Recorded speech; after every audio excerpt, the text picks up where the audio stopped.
he is a Republican running for Congress in New Jersey's 9th Congressional District. Billy Prempeh, remember that name. He is here to talk about the reopening of the government, hopefully, and why the Democrats put the nation through the shutdown to begin with. Good morning, Billy. Good to have you on today. Good morning, Ken. Good to see you.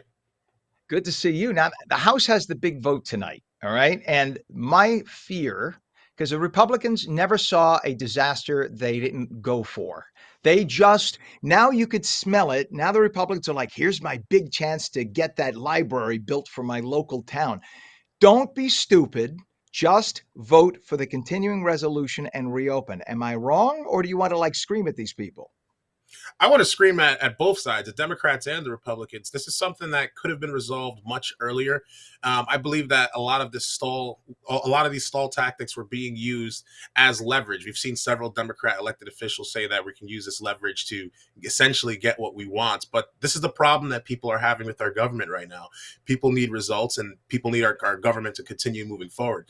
The continuing resolution, they should have passed it so that they could at least extend the benefits for the Affordable Care Act prior to the pre-COVID subsidies and allow the SNAP benefits to at least continue so they can open the government and get things done. But I think this was a stall tactic done deliberately to stifle the elections that we recently went through.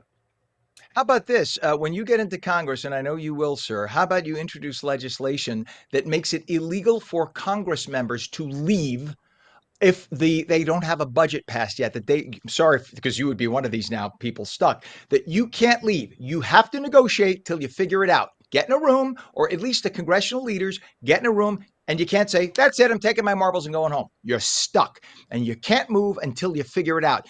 And you can't even go for a damn bathroom break. Do your job. That's your job, to pass this. We pay you to do this. You have but one job. It just pisses me off that now both sides think Chuck Schumer thinks this is a good opportunity. Stop this. You have people not getting SNAP benefits. You got to feed their kids. You have people stuck in airports. I know several people who fly for a living. They had to spend thousands on last second flights. That comes out of their pocket. Doesn't get reimbursed. Spend thousands on last minute flights and hotels because they got stranded.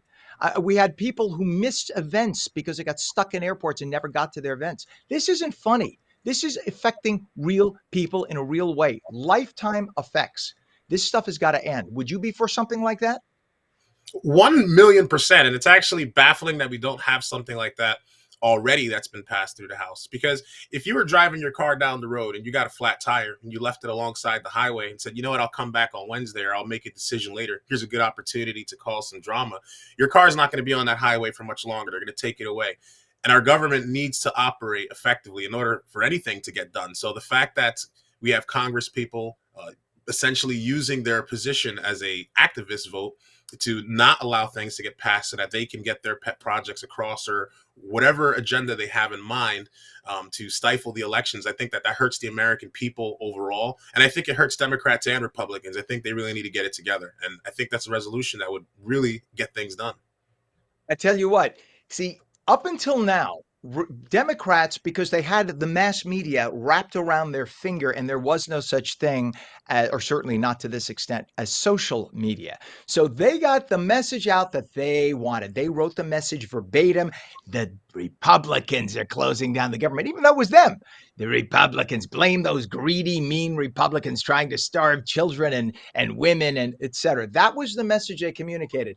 Now the American people see through that, because now they realize that a handful, 5 Democrats in the Senate, held us up. The same thing they now voted for the other day to approve, they were offered 5.5 weeks ago. So for 5.5 weeks, they ended up getting nothing. They ended up only imposing their BS on America for 5.5 weeks. And they ended up getting nothing in return. Even the comedians, the late night comedians, mocked them for it. It's like, what are you doing? But if it was Republicans who did this, there would be no mocking. We would have hell to pay. So this is pathetic that this happened. You had air traffic that was sacrificed. Potentially could have been air crashes. You had Newark Airport impacted more than any other airport in the whole country. 6 to 8% reduction in flights. People are impacted by this. So this has got to stop. And I hope they learn never to let this happen again. 100%, man. And to be fair, I don't think that this is just a Democrat issue. I think that Republicans at the same time have a little bit to blame here.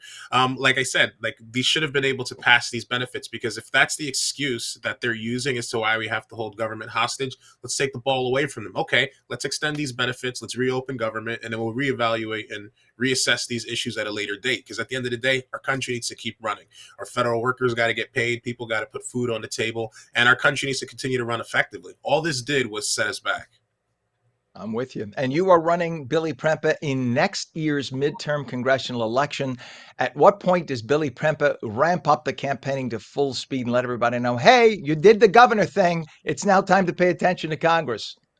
Oh yeah, well, we've already started a campaign, and for people that want to get involved, you can get on the website www.billyprempeh.com, volunteer, make a donation, get involved with the campaign in any way that you can. As you've seen over the years, I'm not one to typically sit on the sidelines while politics moves us forward. So shortly after the governor's race that happened a few days ago, we already hit the ground running. We've actually been running since before that. And forgive me for not saying a belated Happy Veterans Day. For those who don't realize, Billy Prempeh is a veteran, served our country bravely, and we appreciate that. And thank you. Are you at least encouraged when you see more people now coming around and waking up to thanking veterans for their incredible service? It definitely is refreshing, because there was a time when I was younger where veterans didn't get the same type of respect that they do today. And I would love to see our military continue to grow and see more people continue to protect our country. But more importantly than that, I think our leadership in Washington, D.C. also needs to give our veterans and our federal workers the respect that they deserve, and stop playing games with our money, stop playing games with our country, and allow us to do what needs to be done. Amen. I was even reticent to mention my own dad was a Marine sergeant, and I yesterday with everything going on, I never even mentioned Dad. Thank you for doing what you did as well. So, Billy Prempeh, Republican running for Congress in New Jersey's ninth congressional district. That's the Patterson area. Going to be there in next year's midterm elections. Hope you get out and support him. Billy Prempeh, always thank you for coming on this morning, and as always, we appreciate you. Thank you for having me. Give Dad a call. I will do that. Yeah, well, I'm going to actually see him today, so I will definitely do that. Thank you, Billy, and thank you again for your service.